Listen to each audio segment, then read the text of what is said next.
আসসালামু আলাইকুম। সকল বাংলাদেশের মানুষের উদ্দেশ্যে একটা কথা। জুলাই আন্দোলনে আমরা কি পেলাম? গত বছর এই দিনে 2024-এর জুলাই সম্পর্কে সবাই অবগত। দেখেন, জুলাই এক বড় আন্দোলন গেছে। আমরা কি পেলাম, কি বা হারালাম? আমার মনে হয় কি পাওয়ার থেকে বেশি হারালাম। দেখেন, 1 বছর হয়ে গেছে, তারপরেও আমাদের মাঝে কি কোনো পরিবর্তন আসছে? কোনো পরিবর্তন আসে নাই। এই মারামারি, রাহাজানি, খুনাখুনি সব কিছু রয়েছে।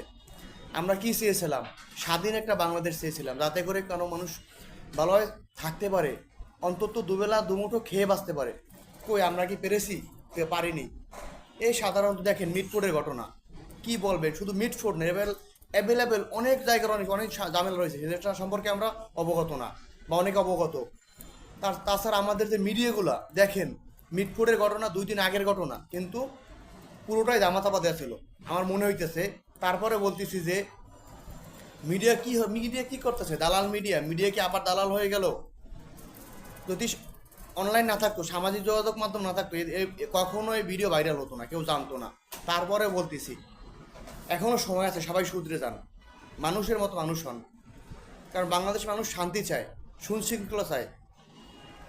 সকলের উদ্দেশ্যে একটাই কথা, আল্লাহর হস্তে সবাই শুধরে যান।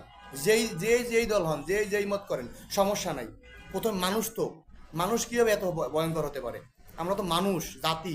আল্লাহ তাআলা আমাদের সৃষ্টির সেরা জীব হিসেবে সৃষ্টি করেছেন, আশরাফুল মাখলুকাত, সৃষ্টির সেরা জীব। তারপরও কেন আমরা পশুর মতো আচরণ করি? পশু তো এমন কখনো করে না। জাহিলিয়াতের যুগে এমন হতো, পাথর দ্বারা মানুষ খুন করা হতো। বর্তমান যুগে এটাই হইতেছে। শুধু পাথর না, মসজিদের ইমাম থেকে শুরু করে আদার্স আরও অনেক ঘটনা হয়েছে এরকম। মানে কয়টা বলবো আমরা? সময় আছে, শুধরে যান, আল্লাহর রাস্তায় শুধরে যান।